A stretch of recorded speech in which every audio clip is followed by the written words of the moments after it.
So you guys are looking at new media formats as well. Like you mentioned peer-to-peer and sharing files. Are we thinking of video and TV, and are we thinking that maybe the internet can or can't hold that infrastructure? The internet is a pretty powerful medium, but it hasn't been designed and developed thus far to deliver guaranteed quality, QoS, quality of service, that's going to provide TV quality just over my internet connection. Bandwidth can flutter, get a little jittery.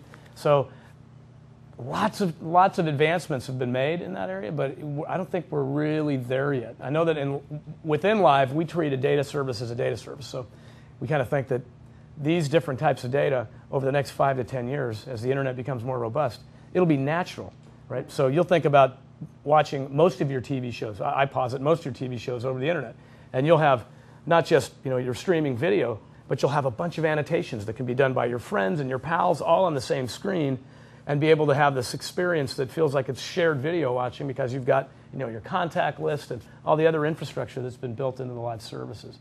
I'm going to ask a question that's on everyone's mind.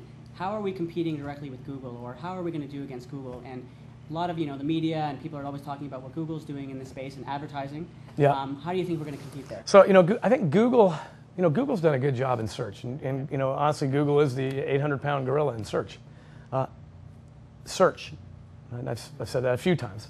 Right. I think what ends up happening is Google gets a glow from their brand, from their position in search across everything else they do, where folks tend to think, wow, Google just did something that was incredible, and in fact, we probably lead in the category. If I took a look back 2-3 years ago where we were and where we are today, it's not even comparable. What we've done with images, what we've done with local, what we've done with mapping, what we've done with straight algorithmic search, we didn't have an ad center product at all if I went back a year, right? So now we've got a competitive ad center product that's differentiated, that what we think is frankly best of breed.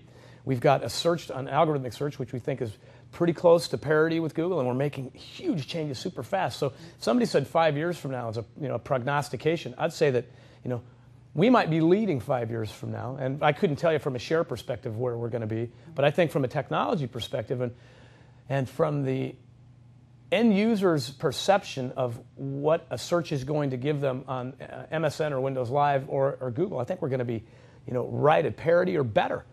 We've got some big challenges with creating an advertising ecosystem in the search space the same size as Google's today, and there are some things that are sort of network effect of advertisers and sort of this value creation that they've done with the number of query volume, and we do have to get our query volume up. There's no question about it. But a lot of these other places where we have folks that are logging in to use our services, we lead. In display advertising, we lead. We have a lot of things that we're doing well, and I think the market tends to forget that, thinking about Google as a search provider, therefore they've got everything just absolutely perfect. And they don't. They don't. When we talk about things that we're working on in research and innovation, how do you see MSR research and ad labs and all those things coming together? How do you see that crossing the chasm between research and development and getting things to market? We actually have a great relationship with research. Most product teams across the company do, and you'll find people that actually move from the research organization into product organizations and back. Ad Labs is a good example of a research organization that has tight connections in with the product team. We are so tightly aligned, and there's something we do every year called TechFest, which actually lets us see some of the forward thinking that's going on in the research organization, that sets up those relationships, that encourages the product teams to come through and have developers and program managers and product managers walk through this thing and say, holy moly, look at that. I can't believe you guys are pulling that off right now. When do you think it'll be ready? How can I help you productize it? And these connections get formed. And I'll actually show a demo of something that started as a research project, and you'll see actually emerge in the summer as something that an advertiser can buy, something that a user can use.